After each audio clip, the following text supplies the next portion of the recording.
तो मध्य प्रदेश में इन दिनों बाल अपराध के मामले तेजी के साथ बढ़ते जा रहे हैं। जिससे उम्र में बच्चों को पढ़ाई लिखाई और खेलकूद करना चाहिए, उस उम्र में बच्चे अपराध की दुनिया की ओर कदम रख रहे हैं, जिससे उनके भविष्य पर इसका विपरीत प्रभाव पड़ रहा है। भोपाल में बाल अपराध के मामले में एक चौंकाने वाली स्टडी सामने आई है। हमीदिया और गांधी मेडिकल कॉलेज के डॉक्टरों के रिसर्च में पता चला है कि ज्यादातर बच्चे अपने ही घर से क्राइम करना सीखते हैं। स्टडी में पता चला है कि मध्य प्रदेश में अपराध करने वाले 36% बच्चे घरेलू हिंसा के शिकार थे, यानी कि ऐसे बच्चे पेरेंट्स की गलतियों की वजह से अपराध की तरफ अग्रसर हुए। माँ बाप के झगड़े के कारण ना तो बच्चों को सामाजिक जिम्मेदारी सिखाई गई और ना ही सम्मान के साथ जीना। अपराध करने वाले बच्चों में गांव की तुलना में शहर के ज्यादा बच्चे हैं। 22% बच्चे अपने माता पिता के झगड़े को देखकर अपराध की तरफ बढ़े, तो वहीं 14% बच्चे सिंगल फैमिली यानी घर में मां और पिता दोनों में से एक के साथ जिनका बचपन बीता।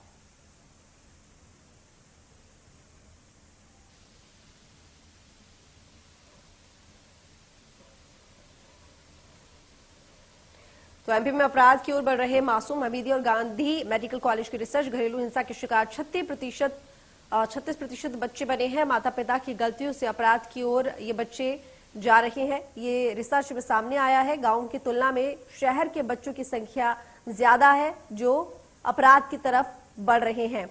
22% बच्चे माता पिता के झगड़े को देखकर भी अपराधी बने हैं, यानी कि घर में कलह जो कि एक बड़ा कारण है। और इसके साथ ही 14% बच्चे सिंगल फैमिली की वजह से अपराधी बने हैं। वहीं सिंगल फैमिली यानी जो बच्चे माता या पिता में से किसी एक के साथ रहते हैं, उनके ऊपर भी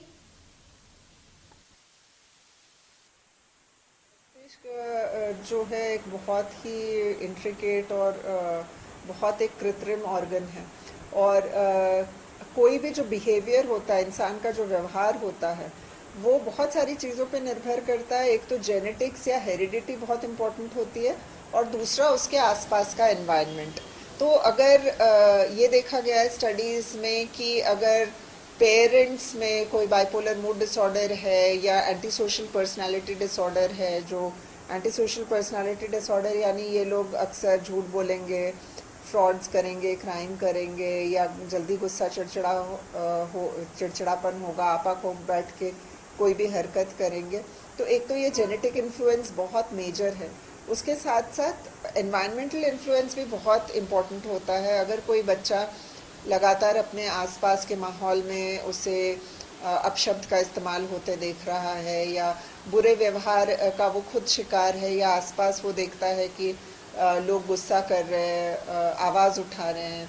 देखिए, घरेलू वातावरण का चाहे माता पिता हो या परिवार के अन्य सदस्यों के बीच में जब मानसिक रूप से आपस में क्लेश होता है और विवाद होता है, अगर वो बच्चों के सामने वो विवाद होता है तो उसका उनके स्वस्थ मन और मस्तिष्क में भारी दुष्प्रभाव पड़ता है। और उस दुष्प्रभाव के कारण बच्चे जो हैं घर से बाहर निकलते हैं, गलत संगत में आते हैं, गलत चीज़ों में आते हैं, गलत आचार विचारों में आते हैं। अगर मानसिक रूप से उनके चिटपटल पे अगर ये सब चीज़ें होगी, घरेलू वातावरण अगर खराब होगा, वाद विवाद सब चीज़ें उनके सामने होगी, तो निश्चित ही बच्चों पे इसका भारी दुष्प्रभाव पड़ेगा।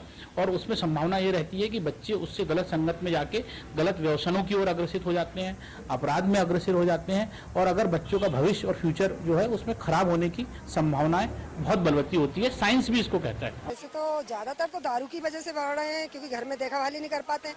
पहली बात तो दारू की फैक्ट्री, जो भी ठेके हैं सब बंद होना चाहिए। अपने आप से परिवार में समझ आएगी, संस्कार आएंगे। जब संस्कार के टाइम ही नहीं है उन्हें, शाम को दारू पीते हैं और बस बच्चों को दिखाते ही नहीं है। तो काम पे चले जाती हैं और रहते हैं पिता, वो पिता जो दारू पीते हैं और आके बस लगे रहते हैं अपनी जो भी वाइफ हस्बैंड की हरकतें जो देखते हैं बच्चे उसी से बिगड़ते हैं, वही सीखते हैं। माँ बाप के बाद और कहीं नहीं है। सबसे पहला गुरु तो घर से होता है ना, घर से ही बिगड़ते हैं बच्चे। घर में जो गंदगी ये देखते हैं वो जाके, आजकल मोबाइल और टीवी भी एडवांस चल रहा है और उसमें ऐसा फंक्शन नहीं बना जो बच्चे नहीं कर पाए। हर चीज अपन से ज्यादा एडवांस हो गए बच्चे। और पढ़ाई लिखाई तो दूर की बात है, 2 मिनट के बाद पढ़ाई के बाद बच्चे यही काम करते हैं। सर यही नेटवर्क, मोबाइल सबसे बड़ा तो यही है कि इसी के कारण से बच्चे बिगड़ रहे हैं। दूसरा है जो नशा है, नशा पूरी तरह से बंद होना चाहिए। शराब वगैरह इससे और नशे में आधे अपराध तो नशा करते हैं। आंगनवाड़ी से हूँ। बच्चे पेरेंट्स तो बच्चों को ध्यान देते हैं। प्रॉब्लम ये होती है कि जैसे जो इधर उधर के लोग होते हैं वो ज़्यादा मेंटेन नहीं कर पाते हैं ना, इस वजह से पेरेंट्स लोगों को प्रॉब्लम होती है। सब लोग अपना अपना पेरेंट्स तो ध्यान देंगे, बट कुछ ऐसा है कि जैसे आप आस पड़ोस में रह रहे हैं तो वहाँ के लोग आपके बच्चों को बुरी नज़र से देख रहे हैं, माहौल का ज़्यादा इफेक्ट पड़ता है ना सर, इस वजह से।